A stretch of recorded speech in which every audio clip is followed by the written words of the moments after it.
Hello, everybody, and welcome to the Raw Men, episode number 36. And as you know, if you've been following this podcast, I have interviewed just about every one of the mythicists, from D.M. Murdoch and Robert Price to Richard Carrier, David Fitzgerald, and a couple others whose names escape me at the moment. But I've got a new angle today.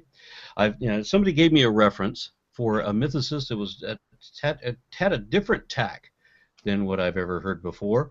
So tonight we're going to be talking to Dan Unterbrink, and he is the author of Judas of Galilee.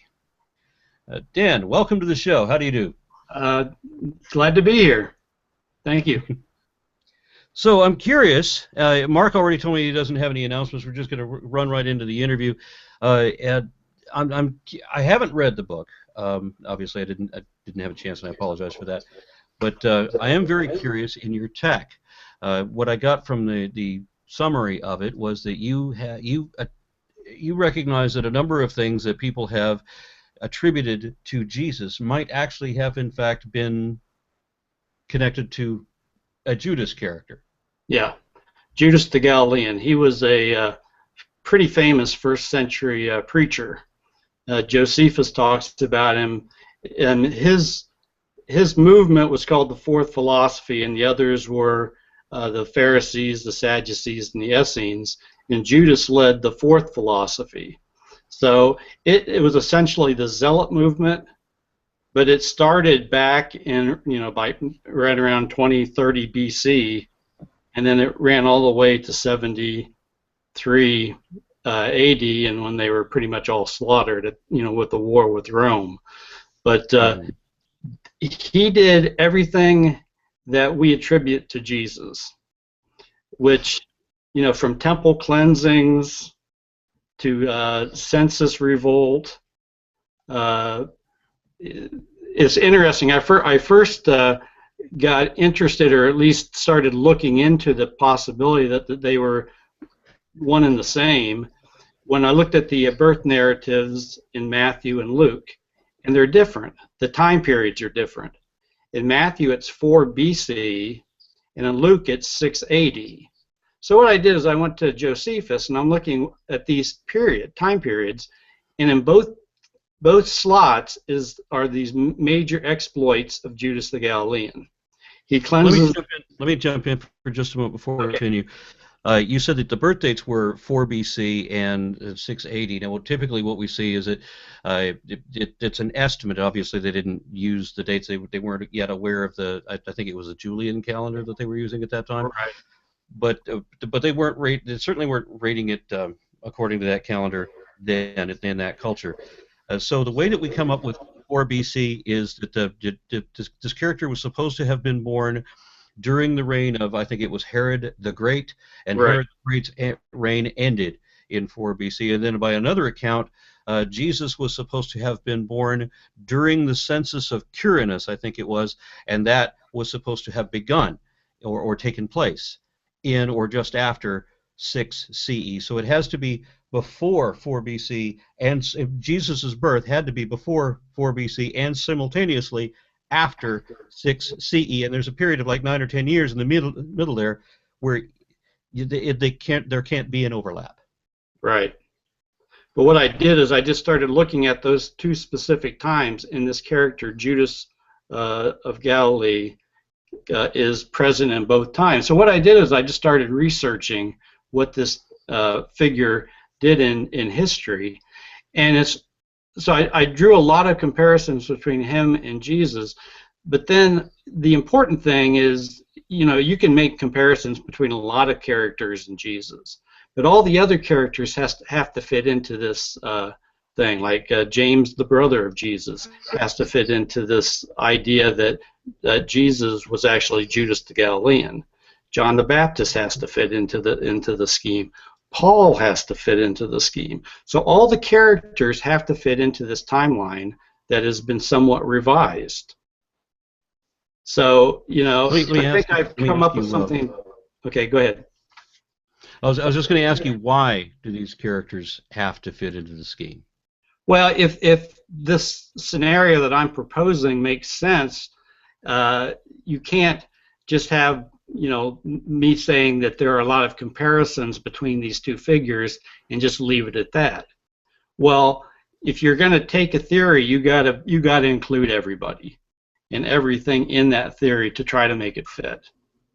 And what I've done is I've examined every one of these characters, and they do fit into this theory.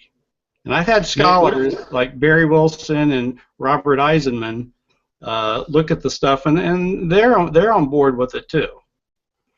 Most scholars won't, because that's their job, that's their livelihood. But well, then let me ask you the first of the critical questions. Then was, what is the source that you're finding the references to this Judas character? Josephus's writings. Josephus was the first century. Was your first source? What's that? Was your first source? Yeah, that's the primary source for Judas of Galilee. He's only mentioned once in the New Testament. Okay, and in that reference, it's in Acts 5, where they said that Theudas was killed, and then Judas the Galilean was killed right afterwards at the census. That's the only reference to Judas the Galilean in the New Testament.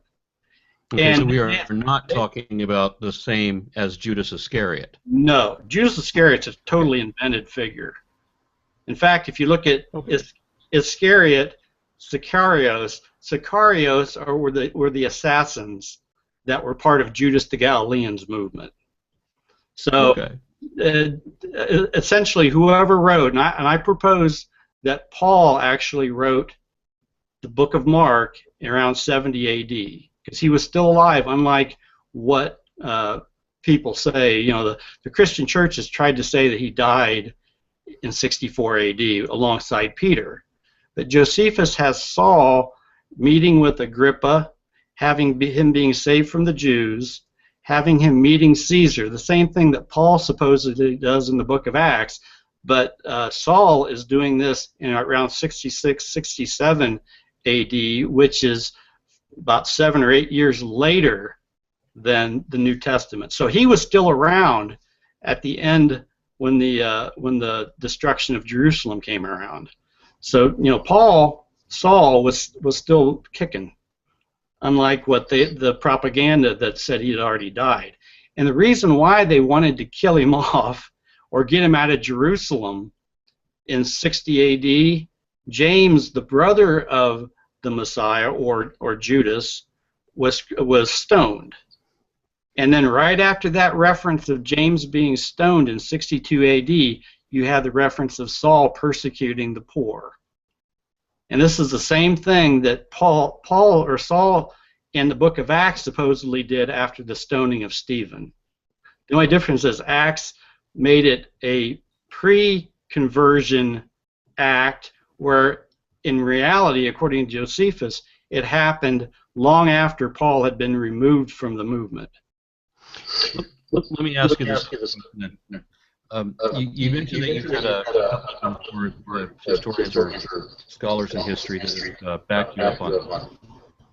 Do you have any accolades of your own that you can claim that are relevant to this? Other than I've just spent 20, 30 years, researching it, no. No, I'm not an authoritarian, but I mean, there are some people that think that if you don't have the letters behind your name, Dan, it doesn't matter what you've studied. I mean, that's one reason. Yeah, that's one reason why I got Barry Wilson, who was a professor of religion at York University in Toronto, to write the foreword to my book. And I had Robert Eisenman on the front cover writing a blurb, quite a lengthy blurb, about his agreement with a lot of my ideas. Robert Eisenman got the Dead Sea Scrolls released to the public, so he's no small fish. He's a big-time scholar. Very good. So that was a big problem, because people won't take you seriously. But I did try to get a few people to read the book. Some people just refuse, and I can't blame them, because their livelihood's on the line. But those that are interested and have an inquiring mind will read it. Well, anytime you want to challenge, anybody in the mythicist movement, I've noticed that everybody that I talk to has a different perspective. They have different reasons why they question the historicity of Jesus or Moses, and it's funny that they don't all have one argument that they're holding to. They actually have several different ones, which is the thing that kind of intrigues me about mythicism. Everybody has their own reasons why they don't believe this. Yeah. Yeah, I'm interested in kind of a, before we get much further into it, I'm interested in a personal perspective of how you realize that that you're drawn to something. Well, I've read a lot of books by mythicists also, and they all go to parts of the New Testament that really there's a lot of mythology around the figure. So, for instance, in the book of Luke, you have all these references to Mithras. Well, the author of Luke was trying to get those people to follow his savior instead of their savior. So he incorporates a lot of Mithra into Jesus. In the same way, you got the Moses character being incorporated. So you have all these myths being incorporated, but just because that is the case does not mean that a person didn't exist. It just means that later people were trying to make that person much greater than what he was, possibly. And for those of you that don't understand what we're talking about, the story of Jesus being saved from all of the innocence, 2-year-old children being killed on the order of Herod because of some prophecy that there was going to be a child born that was going to become king and rule over him, and this story is paralleled from the story of Moses also being put in the basket with the reeds in order to be saved from the same kind of thing that was going on in his story. So the stories are too strongly parallel of each other, and the story also of Moses also is itself a copy of the story from Sargon, where exactly the same thing happened again. So we have a recurrent theme in all these myths. Mm-hmm. Yeah, but you can strip a lot of that away. One scholar that actually does that is Bart Ehrman. I'm sure you've heard him. He's one of the more famous scholars. Now, he's not a believer, but yet he believes in a historical Jesus. But he strips away a lot of the different myths, and he says that essentially Jesus was an apocryphal or a apocalyptic preacher. He wanted to bring the kingdom of heaven, right now. So essentially, God's going to be intervening. So he was going around preaching such and such. And there's some truth to that too. But you see, even a scholar a lot of times will jettison a lot of the story because he says this part's myth, this part's myth, but he still believed that there was a historical Jesus. Now, I personally don't agree with him. I think there was a historical person, but I don't think it was Jesus of Nazareth. I think it was Judas the Galilean. Now, see, my perspective is that while we may have had a first-century faith healer and cult leader, I don't think that there was anybody in history that you would be able to recognize as Jesus if you were going back in time, say. If you had some sort of time travel device where you could watch history without interfering with it, that you could just view the events as they happened, that there would be nobody that everybody could be able to point to and say that was Jesus. I mean, you might have had the thing where Josephus mentions Jesus, I think, of Damnius, and who also had a brother named James, right? Well, what if that's the James that met Paul? What if that's the only truth of that story that there is? And the other exploits of Jesus are actually adopted from different people, or because we know how these stories get terribly embellished. I mean, your book is concentrating on how you get confused between this separate Judas character, not that other Judas character, and how it got confused with this Jesus character who's not this other Jesus character. Do you see what I'm saying? I mean, a lot of people don't understand where I'm coming from on that. I mean, obviously I don't think that Jesus was a god or anything, but I also don't think what a lot of people do, that there needs to be a lot of people, in a lot of people's minds, there needs to be a truth to the story, the kernel of truth. But they're not looking just for the kernel. They want every detail of that story to be correct, all except for maybe that Jesus only thought he was the Son of God. Yeah. And it maybe only certain scenes of the story were embellished. Well, I don't think that's the case. I think whole like the feeding people with the fish and the loaves, right?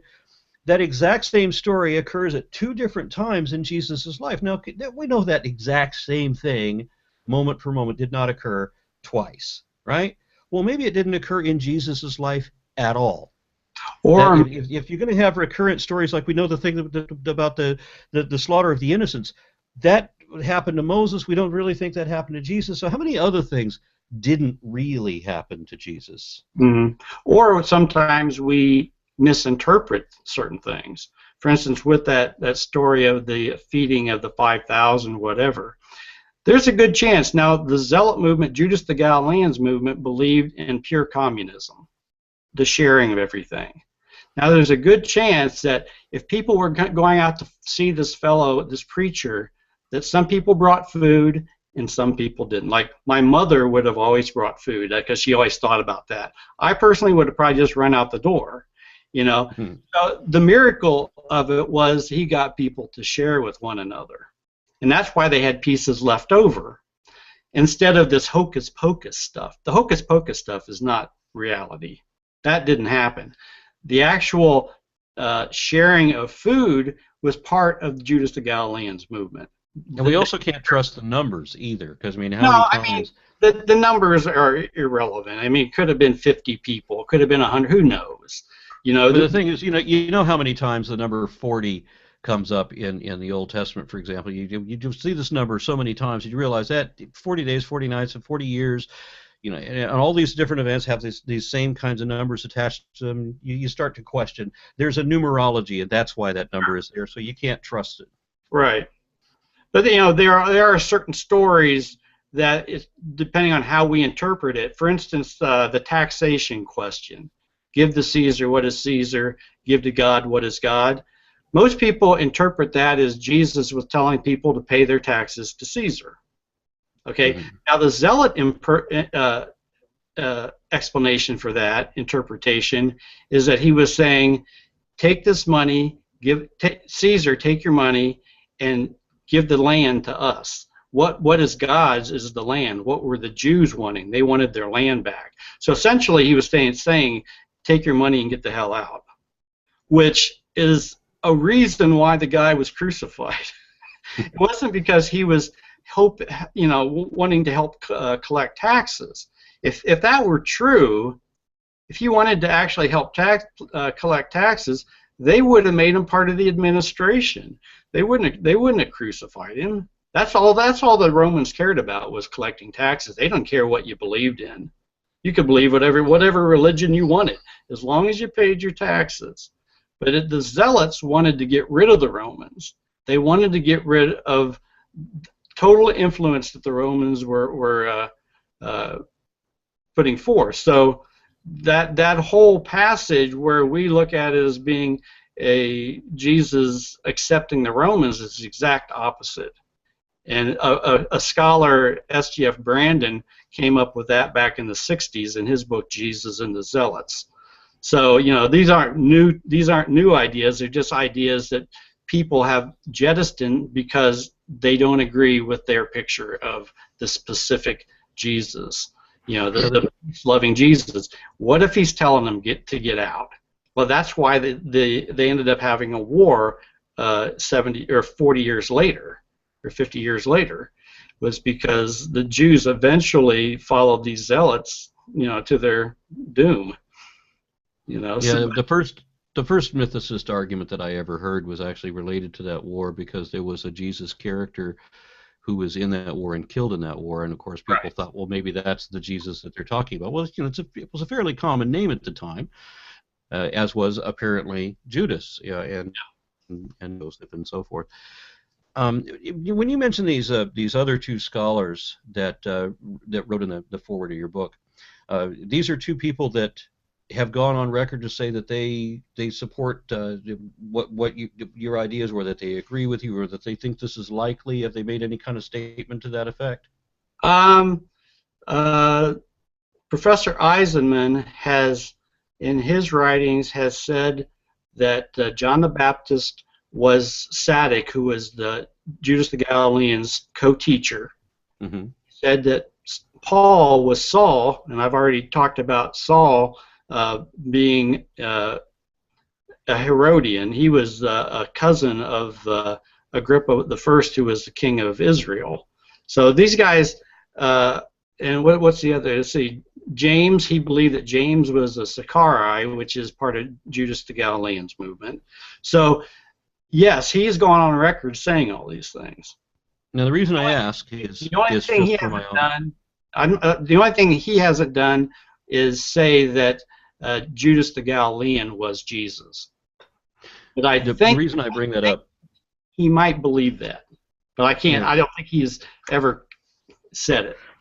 All right, so the reason I ask is because somebody challenged me on Twitter saying that no scholar, no historical scholar holds to that there was not a historical Jesus. I mean, they want to say that there's an absolute consensus for every historian, every degreed historian at least, that Jesus was a historical character. And I said, well, this isn't quite true. You've just made an absolute statement, and I know personally 2 scholars who say that Jesus was a myth, that it wasn't a historical character. So already you're disproved. But some people don't want to accept 2 examples of their ultimate statement as being wrong.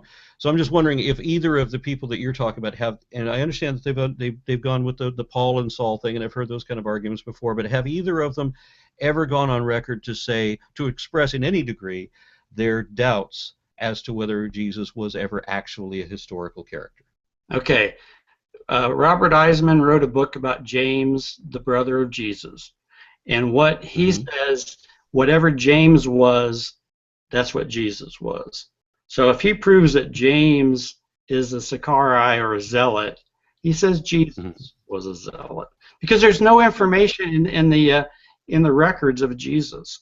I mean, he's not in Josephus, other than in the one passage that almost every scholar says is a forgery. Other than that, there's nothing about Jesus in there. In Paul's writing, he downplays a human Jesus, and his is a mythical Jesus, a revelatory Jesus. So you can even point to that and say, well, that doesn't prove that Jesus existed. But at least Eisenman says, okay, there was a character, James, that did exist. Now, if he existed and his followers were zealots, then his brother was the same, which puts it, again, it makes it totally different of Jesus than what's in the New Testament. If Jesus was a zealot, in fact, I claim that he was the founder of the zealot movement, which I've gotten a lot of pushback on saying, I don't I've recorded Richard Carrier, and I posted a couple of his speeches because he doesn't record his own stuff, and so I posted them on my channel, and so people think that maybe Carrier is speaking for me. That's not so. I haven't been able to verify everything Carrier says myself, so I'm not going to endorse it until I do. But I mean, I have my own ideas, but I find that I reach a lot of resistance for people who, to be completely blunt, I mean, they believe what they've been told since they were kids. right. And most historians, let's be honest, most historians were always taught, as we all were, that there was a historical character named Jesus, and they never come to question that. And they come to understand that there's not a historical record of Jesus, but that's just because there isn't a historical record doesn't mean that there wasn't really a Jesus, and they leave it at that. And the reality that there are all of these other interwoven myths should call all of that into question. And one of the reasons I'm bringing that up is because, I mean, Christopher Hitchens used the argument that there was this embellishment of putting in 2 different places where Jesus grew up. I mean, Jesus has to move to Egypt. He was born in Nazareth, which he couldn't have been born in Nazareth. He was supposed to have been born in Bethlehem. So why do they fudge the story so that he ends up in all of these different places? He said they were trying to put all of these prophecies together and to tape them to this one character that he says actually existed. But even if Hitchens was right about that, that implies that, yeah, you might have had a core based on this one person, but then you have all of these other stories which we know don't really apply to that character being piled onto it. So Hitchens' argument against mythicism is actually a pretty good argument for it. Yeah, I mean, It really is, because even in my argument, I have I show that there are other elements to the Jesus story other than Judas the Galilean. The teachings of Paul are overlaid onto Judas the Galilean. So instead of being a zealot, now you have a guy that's talking like Paul, which is totally out of sync with what the history of the time was in Jerusalem. So again, people will point to that and say there's no character in Josephus's writings that would have acted like Paul, other than Paul. It wouldn't have been Jesus. He would have been as zealot as anybody. I mean, he's the guy that invented the movement. So to say that he is just one individual is not true, because you've got the Judas the Galilean part, you've got the Pauline part that's being layered onto it. That Jesus that you talked about earlier, there's a chapter in Mark that uses the sayings of this character Jesus that was running around Jerusalem around 70 A.D., or actually from 62 to 60, I think 9 A.D., and every day this character would go, "Woe to Jerusalem, woe to Jerusalem."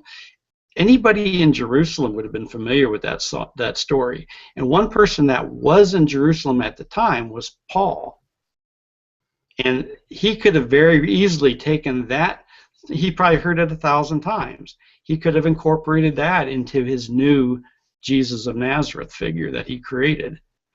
So, so anybody with a good knowledge of the world, of Judaism plus other movements, could have created this figure. But you needed somebody that was pretty smart and had, there had to be a reason for it. And it essentially was money. If you can get people, I'm just saying, if you can get people to give money every week and then you can collect it, you can become fabulously wealthy. And that's exactly what happened to Paul. He was, if you read through his letters, he's telling people to give money, and then that money would be taken to Jerusalem. Well, before he ever got to Jerusalem, he was kicked out of the movement in 44. And this is another thing people don't realize. If you read the book of Galatians, he essentially is saying that all the Jews turned their backs upon him. And then he starts attacking the law. And James was the head of the circumcision group, the group that was supposedly attacking Paul. Now, so Paul's now on the attack against James, saying that he ought to just go ahead and emasculate himself. Well, now, can you imagine these guys letting this character back into the movement? They all turned their backs on him. And then later in Corinthians, 2 Corinthians, he tells his followers there that the super apostles are disciples of Satan. So he's saying that Peter, James, John, all the big important people are disciples of Satan. So he is at total war with the actual founders of the movement. People don't realize this, but it's in his own writings. And then when you get to Josephus's writings, Paul or Saul, as he's called in Josephus's writings, is now a major player in the 60s in Jerusalem. So he's got money. And where did he get the money? He didn't have any money in the 30s and 40s, but by the 60s, he's one of the more wealthy people in Jerusalem. So you can put two and two together, or just accept the old story. Well, if we didn't have any other proof that Saul/Paul had founded Christianity, the evangelical prosperity gospel that you were just describing would serve as evidence of that. Right, and he did, because there was nothing in the actual message of the zealot movement that would support the Christianity of today. They essentially shared everything together to the point of being, Josephus called them lunatics, because they would sell all their property because they thought God was going to come and rescue them. So why do you need property? Well, yeah, we saw that in May 21st, 2011. We saw that. Do you remember what I'm talking about? The camp sweeping prediction for the end of the world. There was a Oh, guy that had $100,000. He spent it all on billboards advertising the end of the world, yeah. and then he went to Times Square. And I'm hearing an echo. Is anybody else hearing an echo? Mark, are you hearing an echo? I only hear it at the beginning of when you speak, and Daniel, I think that you're actually hitting over and hitting mute, and that's catching it and stopping it. But I think it's just that Daniel doesn't have headphones, so I think that's the beginning of it. All right, so you do keep on that, Dan, please, because it'll ruin a show if we have too much echo. Anyway, I forget where I was going with that because the echo threw me off, but go ahead, Dan, and because I want to know what you determined was actually connected to Judas and what, if anything, you determined to be true about the Jesus story. Okay, the Jesus story, essentially, actually there were two Jesus stories in the first, up until about 35 or so, 35 AD, there was one Jesus story, and it was essentially, there was a teacher that was preaching, and it's Judas the Galilean, in my opinion. He was teaching to try to get away from Rome. They wanted independence from Rome, so God was going to be their only ruler. So it was kind of like a theocracy. They were going to run everything the way they wanted to do it. Very strict interpretation of the law. So, circumcision, all that stuff, you had to follow it. So they were very conservative. But this is what the movement was. Now, Paul, in the mid-30s, starts changing his message because he's dealing with Gentiles. And he, to attract Gentiles, possibly to say that you have to follow the entire law or be circumcised or whatever, that type of thing was not popular. But now he starts making Jesus into a man god because the Gentiles are familiar with that. So he takes a little bit from Judaism, but then he's creating his Christ Jesus figure. And he even says in Galatians that his gospel was not taught to him by any man, but he received it from revelation from Christ Jesus. So he says that his gospel was a revelation from the risen Christ. Now that person, we would look at him today as being certifiable.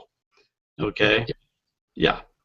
But that's where the beginning of the religion that we have today is. It wasn't from the original, because these people were zealots. They were crazy for the law. And the book of Acts even slips once or twice and shows that the followers of James were followers of the law. I mean, so you can even find it within the New Testament that they were. So you had that movement, and then when James finally finds out what Paul's teaching, he sends representatives to Antioch.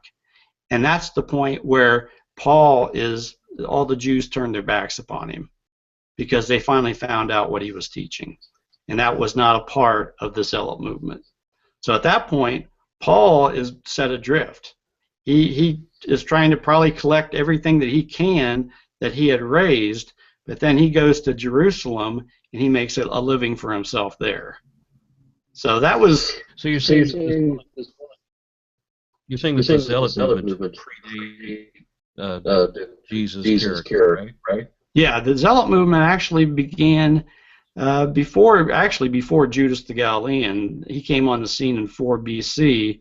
Actually, his father and grandfather, and they patterned themselves after the Maccabees, and they were staunchly against Herod the Great and all the Herodians, of which Paul was a Herodian. And that's one reason why I think that the early Jewish leaders were very concerned about him, because he's coming from the opposition party. The Herodians were the ruling class. The Zealots were the opposition party. They wanted to get rid of the Romans. They wanted to get rid of the Herodians. So when Paul joins the Zealot movement in the early 20s, it's his mother and his family that is saying he's out of his mind. It's not Jesus. There's a passage in Mark where Jesus' mother supposedly says that Jesus is out of his mind. Well, no. They were strict followers of this guy, of Judas the Galilean, and it was Paul in the early 20s where his family would have thought this guy's crazy. Because we've got our movement, we're the ruling class. Why would you want to join an opposition party that wants to get rid of us? It didn't make sense. But Paul, at that time, he might have been actually moved to join them. It's like the People's Front of Judea and the Judean People's Front. Yeah, exactly, from Monty Python, yeah. I thought a little bit, except that these groups were not similar.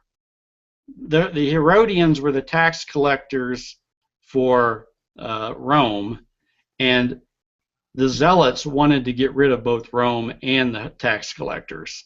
So when they said that Jesus was a friend of tax collectors, that wasn't true. It was Paul who was a friend of tax collectors, because he himself came from the family of tax collectors. So, you know, there's so much confusion, you know, that I think people would read the New Testament in a light of what Josephus says about things. It would make a lot of difference. Okay, so how do we get how do we get the transition of Judas of Galilee becoming Jesus? Okay, now there was an event in 70 AD, it was 66 to 70 AD, called the Jewish War. And at that point, the Zealots had rallied everybody to fight the Romans. The Romans eventually slaughtered everybody, destroyed Rome, destroyed the temple. The only thing left of the temple now is the Wailing Wall. So everything was destroyed. So what that did is create a huge vacuum. So the whole movement of Judas the Galilean is gone.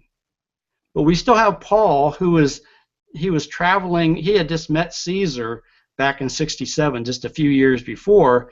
He had founded all these churches based on his revelations of Christ Jesus. Might have been an opportunity for him now to raise money a different way. Because even when he was raising money for Christ Jesus, he was doing it by saying, send your money to Jerusalem and to the temple. The temple in Jerusalem were no longer there. They had to come up with another way to raise money. And you got to remember, he was part of the Herodian family. And the Herodian family depended upon the temple and Jerusalem, and also the high priest family. They were dependent on the temple for all their money, and they were fabulously wealthy. So with all that gone, there was a chance to build up a movement based on this fictional character that he's creating, Jesus of Nazareth, that incorporates some of the history of Judas the Galilean, but wrapping it, you know, himself really around that character, so that that character is kind of mouthing the teachings of Paul. So essentially, Paul is the Jesus figure in a sense. Okay, so are you suggesting that Jesus is completely a fabrication of Paul? Yes. I'm saying that there are historical characters that Paul built it upon, and a movement, the Zealot movement, which had a leader, Judas the Galilean, that was much more powerful than Jesus, what we read about Jesus. I mean, his movement lasted for 70 years, you know, and it was quite powerful. You're also suggesting that Paul wrote the first of the Gospels. Yes, I am. And you know, most scholars say that it was written around 70 AD. It very well could have been about that time, because the fictitious character Judas Iscariot does not commit suicide in the Gospel of Mark. The suicide at Masada occurred in 73 AD.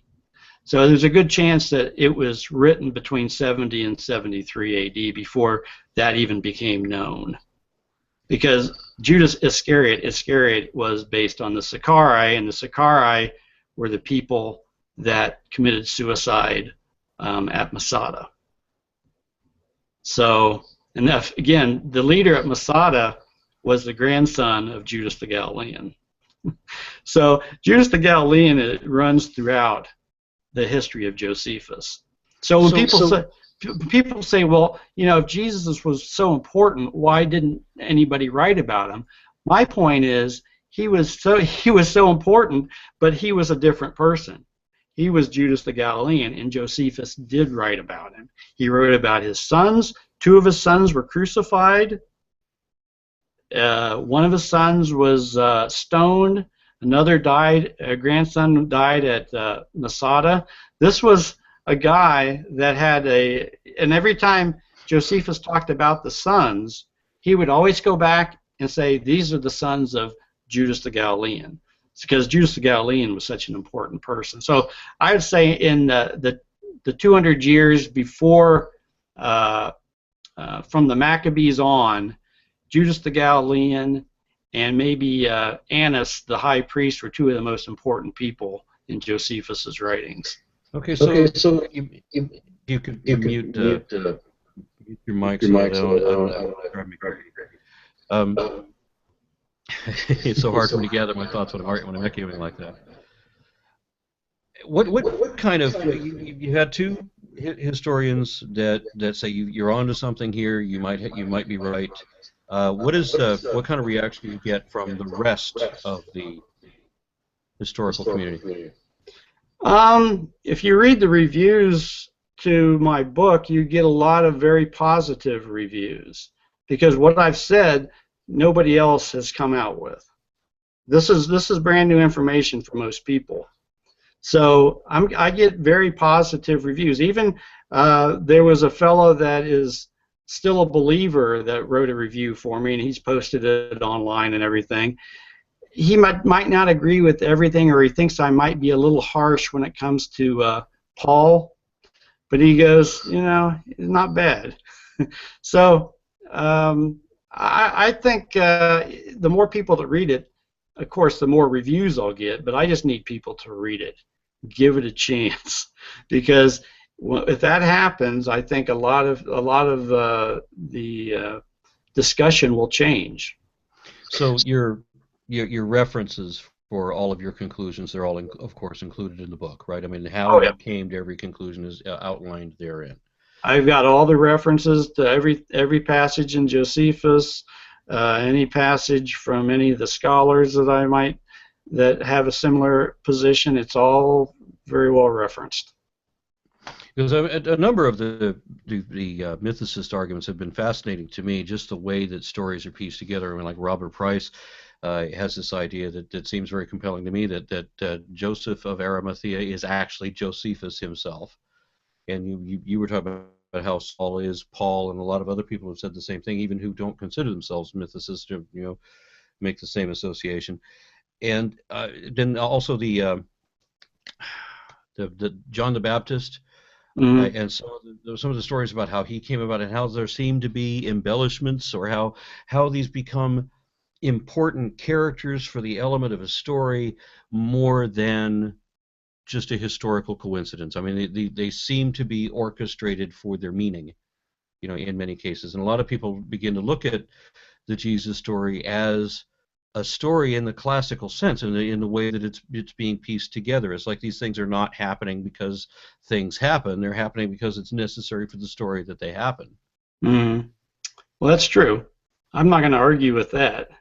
I'm just saying that you know, Jesus of Nazareth was not a historical person, but there was a historical movement, and there was a character named Saul who became known as Paul that was a very important figure in the whole thing.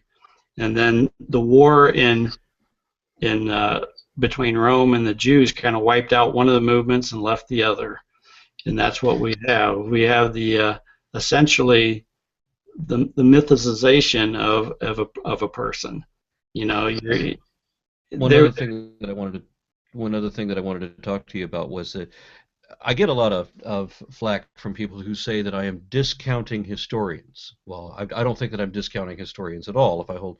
If I suspect that there's truth to the mythicist position, I'm not obliged to it. This is not a statement of faith. I'm not going to refuse to admit evidence should evidence ever arise. A lot of people complain that there should be evidence. They say that the Bible is evidence, and of course that's a circular argument. I don't care that they don't understand why that is, but the impossible absurdities in the Bible are not evidence that the impossible absurdities actually happened.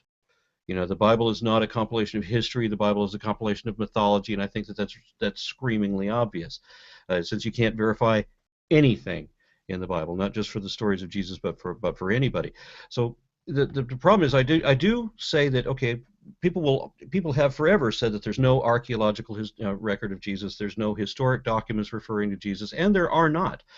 Everybody wants to bring up Josephus, everybody wants to bring up Tacitus and a number of others, and they don't understand that somebody writing in 125 CE is too far in the future to be contemporary with Jesus, and that if you recognize that there was a Christianity when we know that Christianity existed, that is not evidence that the Jesus character was a historical character. There are a lot of things that people don't understand. So I'm not discounting historians on this. I do contest that, where every expert says that there's no actual evidence. Well, I agree, there's no evidence, and the Bible is not evidence of that. One of the things that I want to express is that when historians are told that there was a historical Jesus, and they never question that, and it doesn't bother them that there's no evidence of this character, and they're not going to consider that there might not be. I don't have to discount that person. That person's discounting me, but they're not doing so with a reason. They don't have evidence to show. Really, they're just refusing to concede that there's no there, that there's nothing to go on. And sometimes there are pretty compelling arguments that there's a different answer. And it's not one that I have to hold to. I'm not sworn to it. It's just, this seems more probable to me. Yeah, I have no problem with that. One of the reasons why, and you always say the historians all say that there was a Jesus. They may in public. In private, maybe not. Well, simply because if they say it in public, they lose their job. Well, I'm curious about Bart Ehrman. I mean, if I could ask about him for just a moment. I mean, I did a history of world religions class in college that was based entirely on his work. Mm-hmm. I mean, it really was. I mean, all the plans, everything were taken right out of his various books, because the professor there was a brilliant teacher and also a huge fan of Ehrman, and was also Methodist and seemingly atheist at the same time. Not the only time I've seen that in my life. But I'm curious about when people counter Ehrman and on public statements where they say that they don't see any evidence of Jesus, and he simply says, "Well, yeah, well, I do." Well, you know what? What evidence is he talking about? He does. He considers the Gospels as being primary sources. So he says that there are 4 primary sources: Mark, Matthew, Luke, and John. Okay, now my approach is those are secondary sources. They're written by somebody later that might be twisting things around. My primary sources were a few letters of Paul, because if you look at Paul's writings, he's brutally honest about some things that if somebody was making it up, they wouldn't have put some of the stuff in there. For instance, that his gospel was a revelation from Christ Jesus, and that he didn't receive it from the 12 apostles. Well, does the Catholic, do you know of any church that teaches that? No, because but Paul is putting that because he is putting himself up against the 12, or the 3 that he always complains about, the super apostles. He's competing with them for people, So I look at some of his writings, and then what I did is I compared Josephus and Paul to what's in the Gospels and Acts. Okay, let's say in Acts there's the stoning of Stephen. I brought that up already. Now in Josephus there's the stoning of James. Now, what it tells me in Acts is this is one of the most important things that happened in the early church, the early Jewish church. The fact that James was stoned. He was the leader of their movement. Very important part of their movement.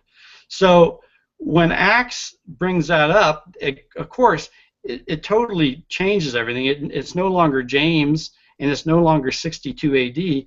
It's now 60 or 35 AD, and it's this character named Stephen, who is a Greek.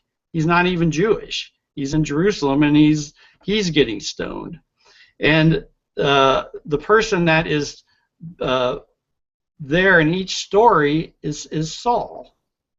But again, one is 35 AD and the other is 62 AD.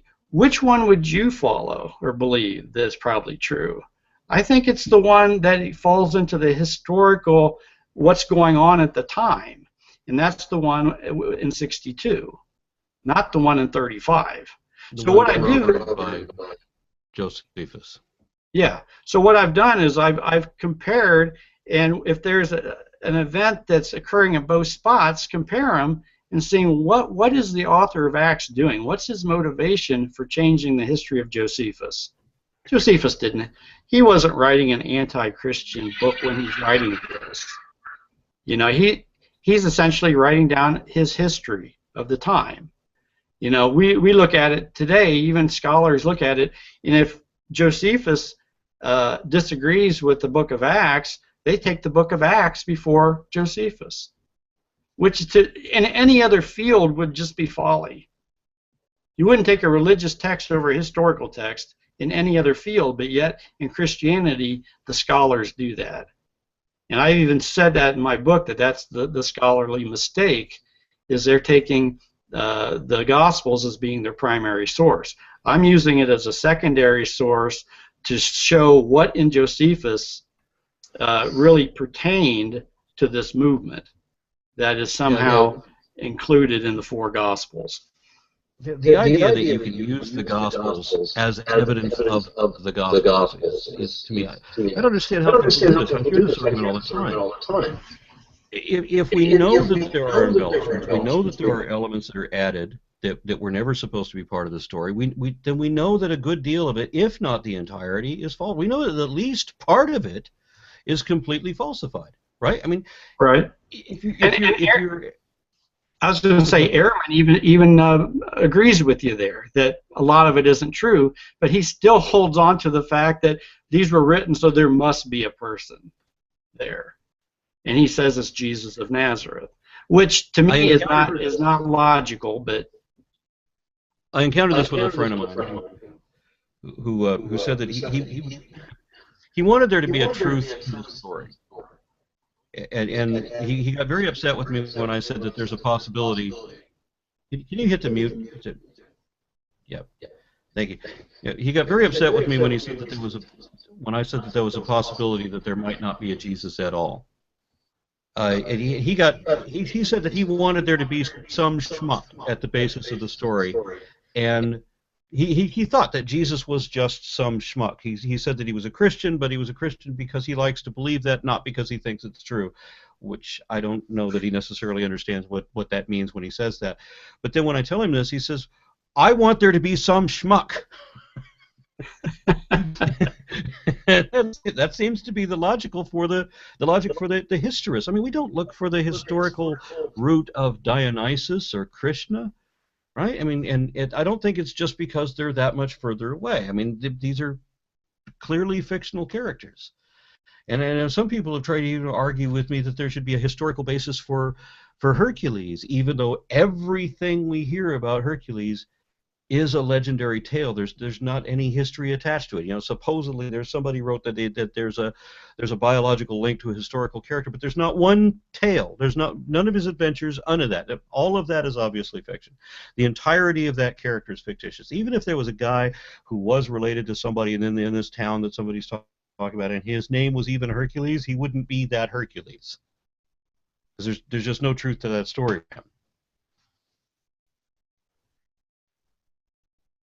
Mark, are you over there?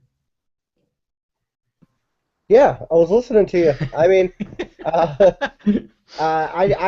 the circular logic that gets thrown in with the Gospels, and that's something that I think we all battle with when we talk about this kind of stuff. I had never even I'm not nearly as learned about a lot of the stuff as even Aaron is. I never even knew that this other Judas existed. And there's a reason why you don't. Yeah, I In the mean, book of Acts itself, they say he's a one-hit wonder. So it's like if you look up Judas the Galilean on Wikipedia, and it'll say that he died in 6 A.D. and that's basically it. But if you read Josephus, his movement spawned the war with Rome in 66 A.D. So it's like he was one of the most popular and powerful figures in first century A.D., first century Judea, yet the book of Acts makes him look like he was a total failure. So and the people who argue for a historical Jesus want to say that that's exactly the same thing, that you had this great and fantastic person and nobody heard of him somehow. well, yeah, and that's the problem. Where what I'm saying is that the character that I'm talking about, everybody heard of him. He would have been in everybody's household. It's like we talk about terrorists today. We sweat and they go, they're coming after. Well, these guys, the Romans thought that they were the terrorists of the day. They were coming after Rome. So he was very, very popular and infamous character at the same time, depending on who you were. So. All right. Well, we're gonna close up the show here momentarily, and I want to remind everybody that this is Dan Unterbrink. He is author of Judas the Galilean. That's one book, Judas the Galilean, and I've also got a new book called Judas of Nazareth. Okay, I actually did not come up with that name, but the publisher did. And this is the blurb that the Eisenman writes, and then there's also the foreword by Barry Wilson. And I think if you read those scholars, what they say about the book, I think people at least will go into it with an open mind. Well, very good, and that's what we want. Even if it's wrong, at least consider the idea. Yeah, exactly. I started from the same position as everybody else, thinking that there was a historical Jesus. I'm not fully convinced that that there's no chance that there could have been a historical Jesus. I'm just highly doubtful. And a lot of people want to treat me as being dogmatic, when in fact they are being dogmatic, holding to what they've always been told and refusing to question that. So they want to criticize me and any other mythicist for bringing up this idea, which may in fact turn out to be correct. And I don't see it as being terribly different than what Wagner had when he came up with the idea of tectonic plates and was so heavily ridiculed for decades until he dies in obscurity and then becomes famous when tectonic theory is finally adopted afterward. So that's a possibility. So you're saying that's going to happen to me? I'm going to have to die before people. It often happens that way. and it might turn out to be that somebody digs up some archaeological evidence to show that there actually was a historical Jesus. But I suspect that if that ever happens, if anybody ever does actually dig up some archaeological evidence or some long forgotten writing somewhere that shows that there was a Jesus character, that it will actually be something of a surprise, because it won't be what people expected, and it will change what people thought regardless. And as I said, I don't think there's any one person that would qualify as the recognizable Jesus that anyone would agree on anyway. Right. So I will give you a chance to give the last word to Mr. Unterbrink. Is there anything else you'd like to say before we close? Well, we talked a little bit about Judas the Galilean. In my book covers John the Baptist, James. Goes into lots of detail on Paul. So what I kind of gave you a taste of, all the references are there. you can get your Bible out or whatever and look through and compare what you think to what I've put forth, and we will see, if your mind's changed. And I'm confident it will be. All right. Thank you very much. Once again, Dan Unterbrink, thank you, everyone. I'm going to close the show, and good night. Good night.